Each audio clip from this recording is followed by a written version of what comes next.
dan saya bertobat menjadi pengikut Yesus Kristus tahun 1984. Saya tidak menyangka bahwa saya akan menjadi Kristen. Kenapa? Karena saya termasuk orang-orang yang boleh dikatakan kusuk dalam agama saya yang lama.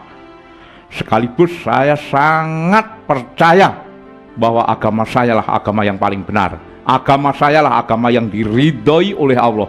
Kitab suci saya mengatakan, janganlah kamu mengikuti suatu pengetahuan atau ilmu yang kamu sendiri tidak tahu. Sesungguhnya pendengaran, penglihatan, dan hati semuanya akan dimintai tanggung jawab nanti kelak di hadapan Allah. Saudaraku, saya mau ceritakan bagaimana saya kok percaya bahwa Yesus itu adalah Tuhan dan Juru Selamat. Ceritanya begini, saudaraku. Ketika saya kerja di PT Semen Gresik, sebelum saya menjadi Kristen, dalam perjalanan saya pulang dari Madiun itu, saya bertemu di dalam bis dengan seorang penginjil.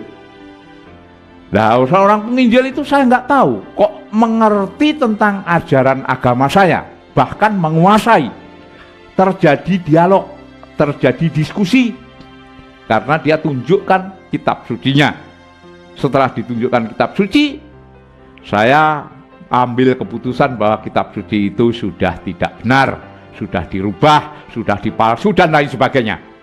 Ketika terjadi dialog panjang lebar, beliau menerangkan tentang kebenaran dari kitab suci itu berdasarkan ayat-ayat yang saya miliki di dalam kitab suci saya. Dalam dialog itu sendiri, dia tahu jalan pikiran saya. Sampai saya berpikir, orang ini agamanya apa? Kok tahu dengan agama saya? Nah, dari dialog itulah saya tidak bisa memberi jawaban ketika beliau menanyakan hal-hal tentang keselamatan. Ketika ditanya tentang keselamatan, memang saya bingung. Selama ini saya belajar tentang agama saya hanya syariatnya, hanya boleh dikatakan kulitnya saja. Tapi sampai detailnya ke dalam, itu tidak pernah diajarkan tentang tujuan beragama itu adalah keselamatan jiwamu. Yaitu ketika kita dipanggil Tuhan ini masuk surga atau masuk neraka. Nah, dari sinilah saya berpikir, kenapa kok selama ini saya belajar kok nggak mengarah ke situ? Dalam dialog itulah banyak beliau mengupas jaminan keselamatan baik di dalam agama saya maupun agama yang saya nggak tahu dia itu persisnya Islam apa Kristen, saya juga nggak tahu. Tetapi toh akhirnya dia mengaku setelah saya bertobat, dia katakan dia juga dari agama lama seperti apa yang saya anut. Saya merenung, kalau saya menjalankan syariat agama dengan sungguh-sungguh, tapi ujung-ujungnya akhirnya saya nggak selamat, bagaimana saya ini? Karena tujuan umat beragama itu pada hakikatnya setelah dia nanti meninggal, dua pilihan, surga atau neraka. Karena di dalam agama saya, jujur aja, keselamatan itu tidak pernah diceritakan secara pasti, hanya kata semoga, insya Allah, ya.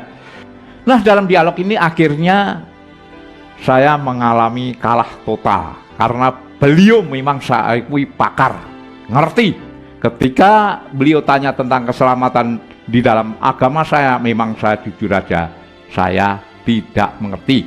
Karena apa? Orang yang saya ikuti, nabi yang saya ikuti juga tidak mengerti nasibnya nanti masuk surga atau masuk neraka. Itulah sebabnya setiap saya sembahyang 5 kali sehari semalam, saya selalu mendoakan beliau, dan itu harus saya akui. Jadi kalau levelnya seorang tuntunan atau nabi masih kita doakan, bagaimana nasib saya nanti? Siapa yang mendoakan saya? Setelah sampai di Mojokerto, akhirnya beliau mengingatkan saya, Har, ingat, kita hidup ini cuma sekali. Jangan sampai salah pilih, sesal kemudian tidak ada gunanya, tidak ada manfaatnya. Dia mengatakan, tiap yang berjiwa akan mati, hanya kepadanya kamu dikembalikan. Ingat, ya? Iya, kalau kamu bisa kembali ke sono dengan selamat nggak apa-apa. Kalau nggak selamat, kamu akan menjadi roh gentayangan. Itu kamu harus ingat. Waduh, saudaraku, merinding saya. Beliau turun di Mojokerto. Saya bablas turun ke Surabaya. Dari Surabaya saya langsung ke Gresik. Saya nggak sabar, saya buka kitab suci saya dari berbagai terjemahan. Dan ketika saya mengkaji, belajar dari berbagai para tokoh ulama, baik di Jombang, baik di Gresik, baik di Pasuruan, Malang, Bangil, itu semua saya datangi. Apa yang terjadi, saudaraku? Apa yang dikatakan itu pas ada semua. Hanya bahasanya yang berbeda, tapi tujuannya, maknanya, artinya semua sama. Terutama yang menjadi pikiran saya adalah surat yang paling mengesankan, surat 3 ayat 45. Malaikat Jibril mengatakan, wahai Maryam, sesungguhnya Allah memberi kabar gembira dengan kelahiran seorang putra, namanya Al-Masih Isa putra Maryam, seorang terkemuka di dunia dan di akhirat, dan salah seorang yang dekat dengan Allah. Saudaraku, yang perlu digarisbawahi adalah terkemuka di dunia dan di akhirat. Padahal dunia akhirat itu milik Allah. Bukan itu saja, Isa akan datang menjadi Imam Mahdi dan Hakim yang adil. Padahal Hakim yang adil itu adalah Allah. Setelah saya kaji, rupanya Nabi Isa itu rohnya adalah roh Tuhan, roh Allah. Dan firman yang keluar dari mulut Isa itu adalah firman Tuhan. Karena saya ini terus bekerja sambil merenungkan apa yang saya tulis di dalam folio ini, akhirnya saya tidak mendapat jawaban yang pasti. Siapa sebenarnya pribadi Isa Al-Masih ini? Sampai orang Kristen menyembah padahal dia hanya manusia saja. Saya bingung, siapa yang bisa menerangkan, siapa yang bisa menjawab semua yang tertulis di sini. Semuanya para kawan-kawan saya yang saya anggap senior saya menerangkan, tapi saya nggak puas. Saya tidak pernah merasakan puas. Karena apa? Sedikit banyak saya tahu bahasa Arab. Jadi kalau sampai dikibulin atau ditafsirkan semau gue, saya juga ngerti. Nah, intisarinya karena ini menimbulkan pikiran saya kacau, mempengaruhi kondisi kerja saya. Akhirnya saya dipecat. Lah, dari beberapa ulama, dari tokoh mubalik, dari ustadz, dari kiai, semua jawabannya tidak memuaskan batin saya. Nah, saudaraku, apa yang terjadi? Karena saya tidak bisa dialog dengan mereka, karena saya dikatakan bahwa saya terlalu banyak protes, banyak tanya, sehingga banyak para kiai yang tidak setuju, bahkan mencaci maki saya. Bahkan saya dikatakan nanti jangan-jangan kamu murtad, masuk Kristen. Ada yang mengatakan saya ini anteknya Yahudi. Ada yang mengatakan bahwa saya ini sudah disogok oleh orang Kristen. Akhirnya saya putus asa dan ingat sama Pak Yusuf. Ketika saya ingat Pak Yusuf, saya balik. Pagi sekali saya balik ke Mojokerto. Saya cari alamatnya, pas ketemu. Akhirnya beliau tanya, gimana? Sudah Pak, sudah saya bicarakan, sudah saya kaji, sudah saya cocokkan dalam kitab suci saya, memang ada. Hanya perbedaan tafsiran saja semuanya itu. Akhirnya saya tanya, gimana Pak? Kalau begitu siapa yang benar? Saya nggak bisa memberi jawaban. Yang bisa memberi jawaban itu adalah Tuhan sendiri. Jadi caranya kamu harus sembahyang. Sembahyang tahajud, sembahyang tengah malam dengan doa istiqoroh, minta petunjuk. Karena dengan doa istiqoroh itulah Tuhan akan memilihkan kamu mana yang paling benar, mana yang tepat. Oh begitu Pak? Iya, kalau nanti saya memberi jawaban, ya belum tentu jawaban saya nanti cocok dengan batinmu. Tapi kalau Tuhan yang memilihkan kamu, pasti itu yang terbaik dan yang benar. Apakah cuma sembahyang gitu aja Pak? Ya kalau bisa harus disertai dengan doa puasa. Saya bingung, puasa apa? kira-kira puasa apa Pak? Apa puasa agama saya apa agama Kristen? Ya beliau diam sejenak, beliau ngomong, ya puasa yang bagus ya puasa Kristen aja lah. Kenapa puasa agama saya?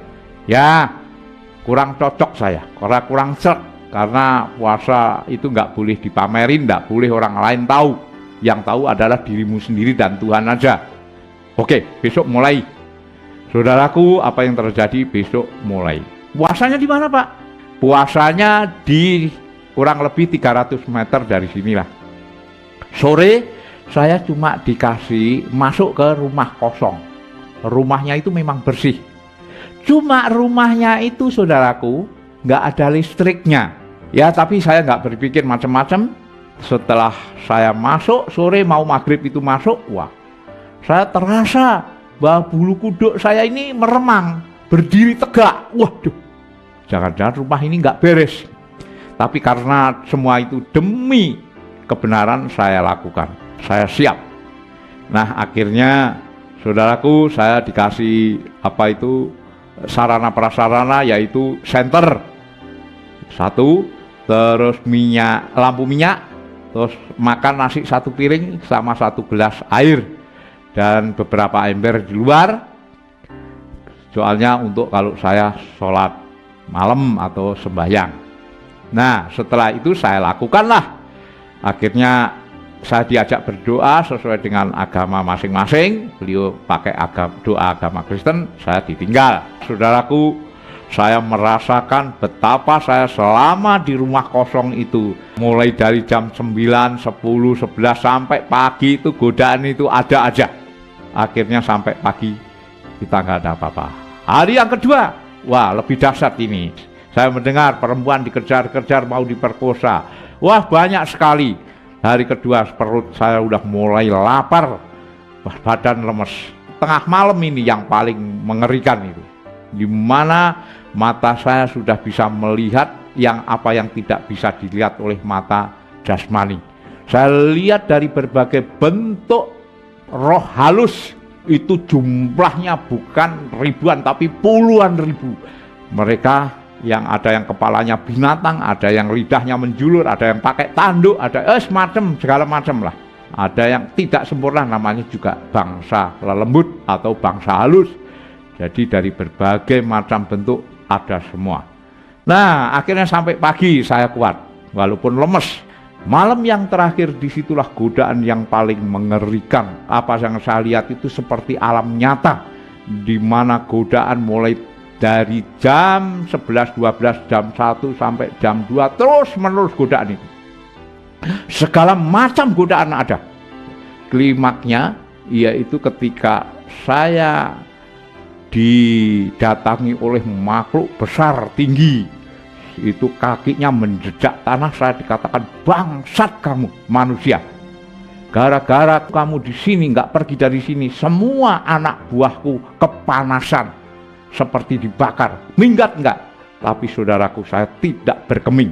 Saya terus panjatkan doa dan saya baca ayat-ayat Quran, termasuk ayat kursi, termasuk segala macam apa yang diperintahkan jikalau kita menghadapi makhluk-makhluk gaib. Terakhir saya dibawa di alam lain. Saya dibawa di tengah rel kereta api dalam keadaan hujan rintik-rintik. Di tengah rel kereta api itulah saya seperti nyata. Ini bener nggak? Kok tiba-tiba saya di tengah rel kereta api di luar rumah yang saya tempati itu? Wah, ini godaan lagi.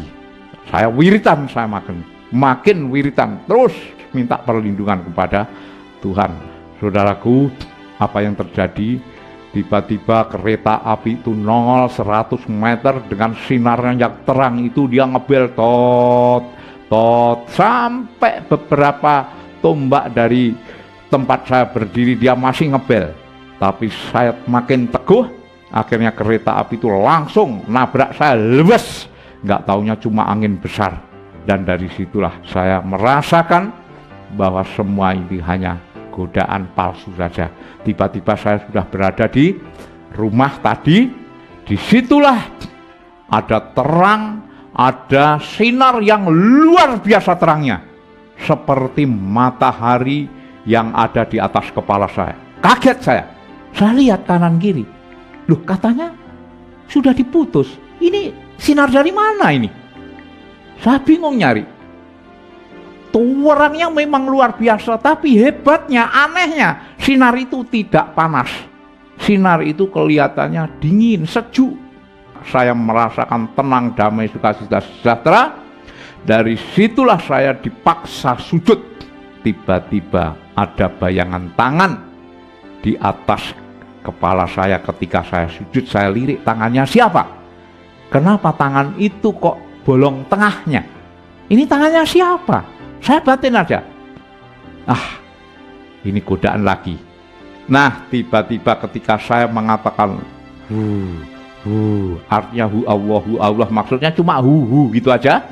Nah, dari situlah saudaraku, saya mendengar suara. Suara itu begitu lembut, menyentuh hati yang paling dalam. Dia mengatakan, wahai hari anakku, akulah Yesus Kristus Tuhan dan Juru Selamat. Akulah roti hidup. Akulah air hidup. Akulah kehidupan. Marilah ikut aku. Kamu akan selamat di dunia dan di akhirat. Ini suaranya siapa kok mengatakan Yesus? Yesus yang mana? Jangan-jangan godaan. Dia mengatakan, damai sejahtera aku berikan kepadamu. Damai sejahtera ku tinggalkan kepadamu. Apa yang kuberikan kepadamu tidak seperti apa yang dunia berikan kepadamu. Damai, damai, damai. Hilanglah suara itu beserta hilangnya sinar yang terang tadi. Saudaraku, akhirnya apa yang terjadi? Saya tanda tanya. Kemana Tuhan saya? Kok tiba-tiba yang nongol kok Yesus? Tuhannya orang Kristen, Tuhannya orang kafir. Kemana nabi saya? Saya sholawat terus menerus. Saya puji dia, saya agungkan dia. Tetapi yang nongol kok Tuhannya orang Kristen. Dari sinilah saya tanda tanya. Kemana Tuhan saya? Siapa sebenarnya Tuhan? Benarkah Yesus itu Tuhan? Walaupun Yesus sendiri mengakui bahwa Ia adalah Tuhan dan Juru Selamat. Sampai saya jam 7, setengah 7 saya dibangunkan sama anaknya Pak Yusuf. Om bangun. Saya diam nggak jawab. Akhirnya si anak ini masuk, saya dibangunkan, terus disusul dengan Pak Yusuf, dipegang pergelangan tangan saya, dikasih minum. Rupanya penglihatan tadi saudaraku, penglihatan roh-roh halus tadi masih nampak, nggak hilang-hilang. Sampai saya bingung, wah ini kalau sampai begini terus jadi apa ini saya? Gila, jadi orang gila. Nah, kalau saya ceritakan masih banyak ya cerita itu tadi, tapi biarlah ini semua menjadi saksi bahwa Yesus Kristus itu memang Tuhan dan Juru Selamat. Karena apa? Saya mencari Tuhan saya, tetapi yang muncul adalah Yesus Kristus Tuhan dan Juru Selamat. Walaupun saya punya pengalaman demikian, saya tidak langsung percaya. Karena apa? Saya ingin belajar kekristenan itu harus tahu persis. Jangan sampai saya ini nanti kalau memang jadi Kristen ikut-ikutan. Pak Usop melihat saya, kamu gimana sih? Kan sudah dijawab, kok kenapa kok kamu masih nggak percaya bahwa Yesus itu Tuhan? Ya memang saya sudah diketemukan dengan tokoh-tokoh Kristen yang saya anggap pinter lah. Tapi karena latar belakang saya yang berbeda, saya sulit memahami itu. Nah dari sinilah akhirnya saya dianjurkan, ya udah kalau begitu kamu puasa sekali lagi dah. Akhirnya saya niat puasa lagi 1 hari 1 malam. Tapi belum sampai 1 hari semalam, 9.30 lah ya, saya udah dijawab, pergi tinggalkan kota Surabaya menuju ke barat, ke Jakarta maksudnya. Nah dari situ saya sampaikan sama Pak Usop, ya udah berarti kamu harus pergi ke barat, ke Jakarta, ikuti apa yang menjadi petunjuk. Saya pergi ke Jakarta. Setelah Jakarta, saya naik bis dari Surabaya, saya ketemu kawan saya namanya Andreas ya. Padahal namanya Kemis, tapi setelah Kristen namanya Andreas ya. Saya juga kaget gitu kan. Namamu kok Andreas? Padahal dulu kan Kemis. Ya, saya sudah masuk Kristen. Kapan kamu masuk Kristen? 3 bulan yang lalu. Lah sekarang kamu mau ke mana? Saya mau ke guru saya. Gurumu siapa? Namanya Pak Hamran Hamri. Wah, namanya kok Islam. Wah, kamu Kristen kok gurumu Islam? Enggak, dia dari Islam, gitu kan? Nah, terus dia cerita, ya udah aku pengen ketemu sama gurumu. Saya ingin berguru, saya ingin menimba ilmu. Apa sih Kristen itu? Bagaimana? Oh ya boleh. Nah, dari sinilah seperti dituntun saja saya langsung ke temannya Bapak Hamran Hamri. Karena sudah sore, saya diminta besok aja kembali. Saya dialoglah, besok paginya saya datang kembali 1 hari, saudaraku. Dari jam 7 sampai setengah 7 malam, saya puas, saya merasakan betapa luar biasanya, betapa agungnya, betapa mulianya ajaran Kristen itu. Saya tanya, Pak, kalau boleh apa saya bisa menjadi muridnya Bapak? Enggak usah, kamu sudah punya dasar Islam. Ambil aja buku saya. Saya ambil bukunya, saya nggak punya duit. Enggak, kalau nggak punya duit nggak apa-apa, ambil aja, pelajari. Apa-apa yang kamu tidak jelas, apa-apa yang kamu tidak paham, nanti tanyakan saya akan tuntun kamu sampai mengerti. Oke Pak, terima kasih. Nah, dari situlah saya kembali lagi, setiap ada kesulitan saya tanya, akhirnya ketiga kalinya saya ditantang. Udah, kamu siap mau dibaptis? Dibaptis itu diapakan tanda pertobatan. Nah, dari situ saya siap mau dibaptis. Saya ditawari sekolah di Akademi Teologi Maranatha, waktu itu di Cibogo, Bogor. Nah, dari situlah saudaraku, saya sekolah teologi, kira-kira menempuh waktu 4 tahun lah ya, 4 tahun karena saya banyak di lapangan, saya ditugaskan di Lampung, dan puji Tuhan banyak yang bertobat karena memang saya senang. Nah, sampai sekarang ini saudaraku, saya tetap melayani pekerjaan Tuhan karena saya merasa diselamatkan, karena merasa bahwa kebaikan Tuhan itu tidak bisa ditukar oleh apapun. Harta, kekayaan, derajat, pangkat, semuanya tidak ada nilainya dibandingkan dengan kemuliaan janji Tuhan di surga yang kekal bakal nanti. Demikianlah kesaksian saya, mudah-mudahan memberi kekuatan bagi orang-orang yang hidup di dalam Tuhan dan memberi kesaksian bagi mereka yang belum mengenal Tuhan. Wabillahi taufik wal hidayah. Wassalamualaikum bismi rabbiyas su'al masih ala dibarokna wa mubarakan fihi. Amin. Terima kasih.